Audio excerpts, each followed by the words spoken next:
Welcome back to Coffee with Krav. A very happy 4th of July to everybody. Hope everybody enjoyed yesterday. A little history on 4th of July. On July 2nd, 1776, the Continental Congress voted in favor of independence, and 2 days later, delegates from the 13 colonies adopted the Declaration of Independence, a historical document drafted by Thomas Jefferson. We celebrate 246 years of independence. Interesting fact, something that maybe you're in July 4th over the next few years and you're out there barbecuing or having a cocktail. Interesting fact, John Adams and Thomas Jefferson both died on July 4th, 1826, the 50th anniversary of the adoption of Declaration of Independence. Fun fact. Not for them, but still fun fact. These 246 years of independence has come with many wars defending that independence that we've seen many, unfortunately, of our brethren fall so that we can live a free life. Even when there's no wars, our military are out there protecting us so that we can live in this country in freedom. Unfortunately, too many lives have been lost during this process. These lost lives have a reverberating effect on their immediate circle of colleagues, friends, and family. The ones that potentially are hit hardest are the children, having to grow up without a father or a mother. Today, we have the extreme fortune to have two people from a wonderful nonprofit called Children of Fallen Patriots. I can't think of a better time to have them than right after celebrating Independence Day. So welcome, Cynthia and Anthony, and let me read your bios. Okay. Anthony Pallanes, Development Administrator, Children of Fallen Patriots. Anthony is a past scholarship recipient. Through Children of Fallen Patriots, he works to ensure the children of America's heroes receive all necessary funding to achieve a college education. Anthony is the son of U.S. Navy Petty Officer 3rd Class Jason Pallanes, who was killed in a training accident in 2004. Through the support of Children of Fallen Patriots, he graduated debt-free with his bachelor's degree in criminal justice from Azusa Pacific University in 2020. Cynthia Kim. Cynthia is the co-founder of Children of Fallen Patriots Foundation and serves as volunteer program director. As program director, Cynthia works closely with program staff and oversees the process of enrolling eligible families and distributing grants. Cynthia also works personally with Children of Fallen Patriot recipient families to provide them emotional support and guidance through the grant process and beyond. Cynthia has played a key role in the organization's rapid growth. She also plays a key role in the foundation's raising funds, having planned major galas and other fundraising initiatives in multiple cities across the United States. Cynthia graduated with liberal arts degree in biology and chemistry from Hollins College and is a former sales rep for Becton Dickinson. Married to Children of Fallen Patriots co-founder, CEO David Kim, Cynthia is a proud mother of 4, 2 of whom attended the U.S. Military Academy at West Point. So welcome to Coffee with Krav. Great to have you here. Thank you. Thank you. It's an honor to be here. So Cynthia, let me start off with you. Let's start from the beginning. Please tell us the story of Sergeant William Delaney Gibbs and how he relates to Fallen Patriots. Yes. So my husband served with Sergeant Gibbs. They served down in Panama. They were sent down to remove Manuel Noriega from power. And sadly, on the first night of fighting, Sergeant Gibbs was killed. My husband was a young officer at the time, and Sergeant Gibbs was in his unit. He actually never met him, but it was the only casualty of their unit, and it really struck all of them as, just so tragic. And they found out that he was married and had a young wife who was going to give birth to their first daughter, their first child, a daughter, in March, and it was right before Christmas that he was killed. So 3 months after his death, his daughter was born.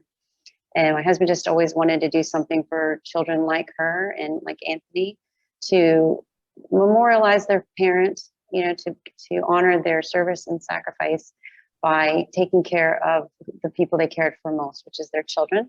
And we thought that giving them a bright future, giving them a college education or higher education was the best way to do that, so their legacy could live on in a very positive way. That's wonderful.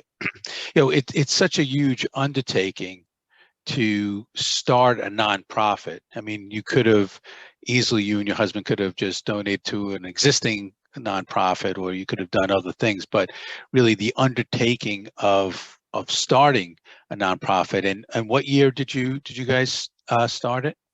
We became a 501 in 2002, so this is our 20th anniversary. But I would say he put in about 4 years of work, 3 or 4 years of work before that. It takes a long time. You're right.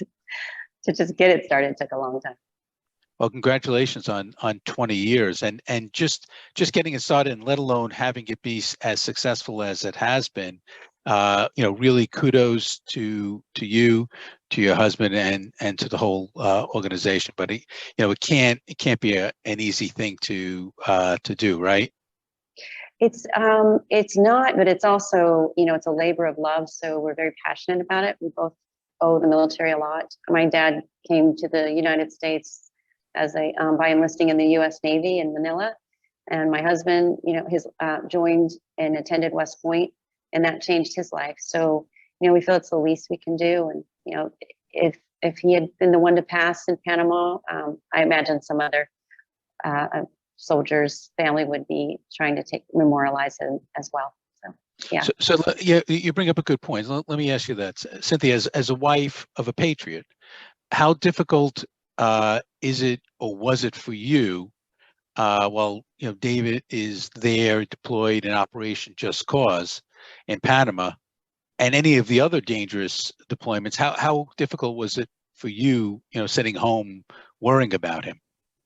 Well, actually, I met him after he got out of the Army, but I can totally relate, because now my son is just graduated from West Point, and I have a daughter at West Point. So I can relate to, they both have not deployed yet, but when I see the things happening and people not coming home, yeah, it's difficult. But, I'm proud of them, and they want to serve their country. And, you only get one life to live. If you spend a little bit of time serving your country, that's a wonderful thing to do. Hopefully they'll both stay safe. But yeah, I can't even imagine what it's like to lose someone. Well, Cynthia, I'm going to come back to you for a second. I'm going to go over to Anthony, and I do want to ask some more questions about Children of Fallen Patriots. But Anthony, welcome. Anthony, where did you grow up? Nowhere. So both of my parents were in the military, and anyone who kind of grew up or was in military culture knows that moving is that's just something that's going to happen. So we moved around a lot. I was born in Virginia. All my siblings were born in different states, and my 2 younger siblings weren't even born in the country. We were stationed in Japan, but the closest I could say is California, because after my mom retired, that's where we settled down. You mentioned kids. How many kids are in your family? 5. So I'm one of 5, the second oldest. Second oldest, okay. And your dad, U.S. Navy Petty Officer Jason Pallanes, was killed in a training accident.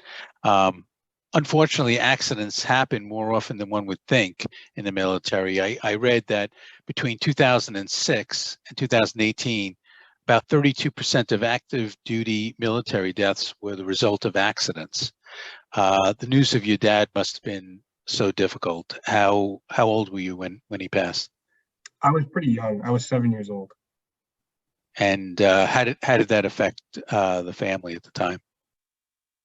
Immensely. We were all really young. My oldest brother was only a year older than me, so he was 8. And then to young kids, like, I don't even think we knew what the concept of death was. When they first told it to us, because like my dad was always on deployment, so he was usually gone most of the time. So when my mom told us about it, in the back of my mind, I can't speak for my siblings, but to me, it felt like, okay, yeah, sure, he'll just be back some other day. But it was rough. I guess for me and my older brother, for us, we kind of grew up right there, I guess you could say. I still had an amazing childhood, but it wasn't the same after that. Me and my older brother kind of took on more of like a mentorship role for my younger siblings. My younger sister after me was 5, and then my youngest brother Marcus was only 4 months when it happened. And then hats off to my mom. She went out of her way to make sure we never saw her struggling as a single parent. So at least from a parenting perspective, my mom always wore a straight face. She kind of wanted to be a rock for us, and she didn't want us to see her saddled with all that responsibility, I guess you could say. Yeah, your mother's a hero. Your mother is a hero. It's amazing feat. I mean, losing a husband and having to raise five children can't be easy. So, Anthony, how has Children of Fallen Patriots helped you and helped your family? I mean, college. When I first found Children of Fallen Patriots, unfortunately, I didn't find them when I first enrolled in college. But towards my latter years in college, I was running out of money from my GI Bill, which I got from my father. And all in total, I was in the hole for about $40,000, give or take. I might be just a little bit less than that. And I had no way of paying for that. So one thing was for certain: if I couldn't find the funding, I was dropping out because I couldn't afford to keep going to the school I was attending. So I was planning on either dropping out and finding a more affordable school, or just dropping out entirely and probably joining the military and then getting my degree later in life. So wow. If not for Children of Fallen Patriots, I probably would not have a degree right now. And then I guess kind of a smaller thing, which I guess it's not, but peace of mind in the fact that my younger siblings can also go wherever they want, and they won't have to worry about paying for college as well.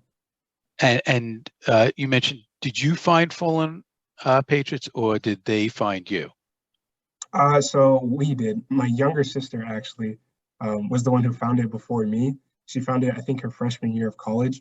And then I was a former scholarship or programs administrator. And it's something we see in a lot of families that was typical of mine is in families with like a lot of siblings, the siblings will kind of wait until their sibling like gets a grant first. And then once they realize like, oh, this isn't just like a scam or whatever, they are telling the truth. And then they'll all like start applying for the program. And that's how it was for my family too. After my sister applied and then got her scholarship, I was like, okay, now sign me up. It's not too good to be true. So then after college, you came to work at Children of Fallen Patriots. So I've 2 questions there. Why did you want to work there, and what do you do there? Yeah, so I guess it goes to kind of my personal philosophy, some of it which I got from my dad, which is that no one is really an island and no one kind of gets to where they are all by themselves. Everyone's been helped at some point in their life. And whether in a big way or small way, you don't know how much that affects you. For me, I've had a lot of pivotal points in my life where I met amazing people and they got me to where I am today. And I kind of just wanted to pay it forward, I guess you could say, and help families that have been through the same situation in my life. But yeah, and then when I first graduated, like I mentioned, I was a scholarship administrator first. So pretty much that just meant I worked with the families who were applying for a scholarship and was just kind of their point of contact for the foundation. Something that's pretty amazing is all of our programs side of the foundation are all Gold Star families, such as myself. So anyone reaching out to us with questions or anything like that is talking to someone who's been through what they've been through, which is pretty amazing. Especially like I don't think there's any foundation that's like that. And then now I work as a development administrator. So now I'm on the donor side, I guess more. Okay, excellent. I'm sure you're doing a fantastic job there as well. I see Cynthia shaking shaking her head. So Cynthia, back to you. Ballpark, how many children are left behind over the years by lost military lives? The studies that we've done have shown there's about 25,000 of them in the last 35 years. And we have captured about 11,000 of them in our database. And we've assisted about 2,500 of them at this point. And yeah, given away about $56 million. So got a long way to go, but I'm super proud of our growth and where we are today.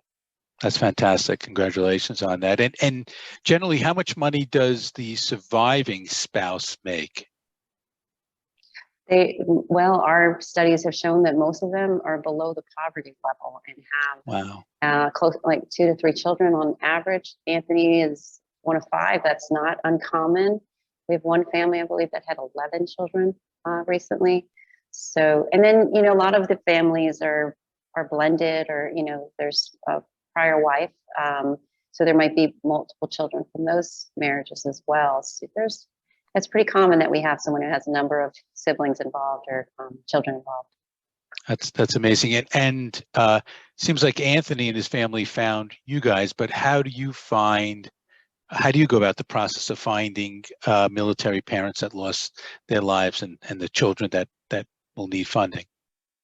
We have a number of relationships with the military where they will send us their list of casualties for that month, and then we outreach to them. So we're allowed to reach out to those families if the military gives us their information. So we send information about what we do and ask them to enroll with us, and then we will reach out to them and tell them about our programs and hopefully get them signed up. But Anthony's right. A lot of times it's, you know, it sounds too good to be true to them, and a lot of them have been scammed, so they don't really trust that you are doing what you say you're doing. So sometimes we can't get them to respond, and we will tell the sibling if there's a sibling like Anthony's family who is one of our recipients, will say, please tell your brother to call us, and that really helps. I think it's mainly that a lot of them are afraid it's not too good. It's not true. But then a lot of them think, you know, I'm okay. Somebody probably needs the money more than I do. So it takes a lot of convincing, and they're classic military. They're selfless people. They want to give so others can have a better life. That's who they're raised by, and that's who they are. And, you know, so we don't want to change that. And we want to give them the funding in a way that preserves that. And when Anthony was saying our staff they've all done it before. They've all been through the program. They've all been through the same loss. So them speaking to our families preserves that. It's, you know, they can explain to them, like, this is what your fellow Americans who maybe didn't serve our country want to do for you. Please accept their support. It's a wonderful relationship that they have with their families. How many of the staff are part of like Anthony, that has had parents that have passed away and utilized your services? We at the present moment, there are 12 of them. We have 2 more coming on staff next month, and we have one of the former spouse. So her daughter was one of our recipients, and we also have another spouse that we're interviewing who probably will come on staff. It's, you know, I think it's a beautiful experience for our families to talk to former Gold Star, other Gold Star family members. But it's also, you know, if I have an opportunity to give a job to somebody, I want to give it to these Sure. family members. Yeah, absolutely. And what's the process? So let's say you have all these names. What's the process that you go through for families to become a Gold Star family? So the Gold Star families can reach out to us, and they'll fill out an enrollment form. It's very simple. It's just basically tell us how we can get in touch with you, and let us know how many siblings you have, or if it's the mom filling out the form, how many children are dependents of this fallen service member. And then we have a couple of forms. It's basically to prove that the casualty occurred, to prove that it was line of duty, and then to prove that they were a dependent of that service member. then just some paperwork that their school can send us, which is their transcripts and their tuition bills. And that's basically it. We also give them, not only will we pay for tuition and other school fees, we'll buy them a computer. We give them living expense money. And for the younger kids that are still in high school, we'll give them a stipend so they can apply to the colleges that they want. Some of them can't even afford the application fees, and they're expensive. We've had a number of children that wouldn't have applied to their stretch schools that did. And we have one gal who got herself into USC engineering program because we paid for the application fee. And we have another boy who went to Stanford because we paid for that fee. And yeah, so the opportunities that they have, that they've worked hard for, they won't be able to take advantage of unless we support them in this way. So we're really excited about that. That's fabulous. You're doing wonderful work there. And what's your process? So if you have a list of names, how do you determine that Anthony should be getting it and maybe someone else you'll wait on, or maybe they won't get it? So do you have a process there of picking out who should be getting the funding, or does everybody get the funding? Yeah, we do need to prove it's line of duty and that the casualty occurred, but everybody in that bucket is we're able to support. That's fantastic. That's great. They do have to. We just make sure that their grades are above a 2.0, which is what the VA requires, which is very easy to do. But our kids have on average they're about around a 3.4 GPA. Wow. So I think they're doing really well. Yeah. So speaking about recipients, I was on your website, and there's a student spotlight there where some of these students have done some great things. Can you give a couple of interesting stories, or one or two stories of some of those students? Sure. So we have one gal. She's actually come to work for us now, but her name's Abby. And when her mom passed, she noticed how she struggled financially. She couldn't pay the bills because that was what Dad did. And she decided to take accounting in college and was hoping to not ever experience what her mom did, but also to say, if that ever happened to me, I want to know how to take care of myself financially. So her story is amazing. We had a number of kids who they couldn't, like Anthony, they couldn't pay for college, and they took out loans, and they were willing to take on that debt, which could be debilitating. And then when we found them, we've been able to pay off the loans so that they could go and do the jobs that they had dreamed about doing. But just to become debt free like that is incredible. We have a number of kids who Dad was a pilot, and they, maybe he died in a crash, but they still want to serve their country and they want to be pilots. So we've been able to help them pay for flight school and things like that so that they can just follow their dreams. That's what their dad or mom would have wanted. That's fabulous. You mentioned earlier before about one family that had 11 children. Can you talk about that? I can't even imagine. First of all, having 11 children. It's hard enough with two children for me. 11 children, but then I know. I mean, there's just many stories like that. When to be able to call the widow and say, we're helping this one child who's of college age, and when the others are ready, we'll be here for them as well. It's just, she's, that's one thing that she doesn't have to worry about. There's so many things you have to worry about when you lose, the breadwinner of the family. So that was lovely. We've had one family recently who had two sets of twins, both boys, and we were looking at the paperwork. I'm like, wait, is this a duplicate? And no, she had two sets of twins, they're both boys, and they were hardworking boys, kind of wanting to do different things. But we told her, if one wants to go to trade school, we'll help them as well, or whatever they want to do. We want to support them. So I have a couple more questions, but I just want to throw it out to the audience. If you have a question, you can hit the Q&A box on the bottom, and you can type in the question, and I'll be sure to ask that question. So Anthony, back to you for a second.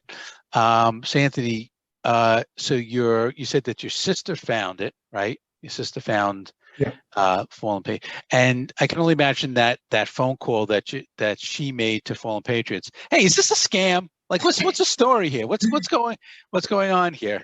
So I'm guessing that that Cynthia, you get, or Anthony, you get those types of those questions? Oh yeah, absolutely. It's always like, first you have to convince them that we are real, that this is something we do, and that we're trying to fund their school. And then once you get them on that, then it's like, then they try to find like if there's a condition with that. They're like, okay, so then, but is there something you need from me, or like what do you need for like?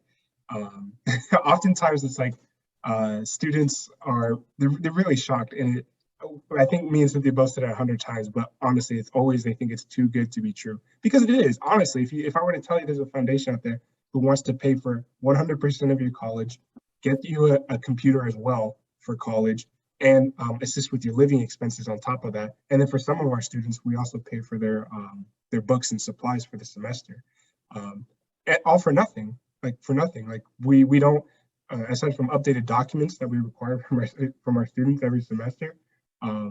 It does sound too good to be true. So like Cynthia mentioned before, part of the fight is just trying to convince them to send in their documents to us. And you would think it's the easiest sales job in the world. Like, hey, we're trying to give you money. Just send us like your paper, but you'd be surprised. So. Yeah, I guess in this world that we're living in, you're always very, very skeptical of of things first. But you got a great website. Speaking of the website, we did get a question in. Someone wanted to know the website's address. So if you can, we can always type it in the notes. But if you could just mention what the website is. Yes, it's Fallen Patriots, and you can find us on social media as well, at Fallen Patriots. And families can go to the website and enroll there, or they can just give us a call and we'll get them enrolled. It's a really quick and easy process. We try to just make it from the moment you are connected with us, you're part of the family, and it's all positive. We don't ask them to write essays or anything about their loss. We want to just keep it all positive and speak about the bright future that they have, and we want to assess that. Excellent.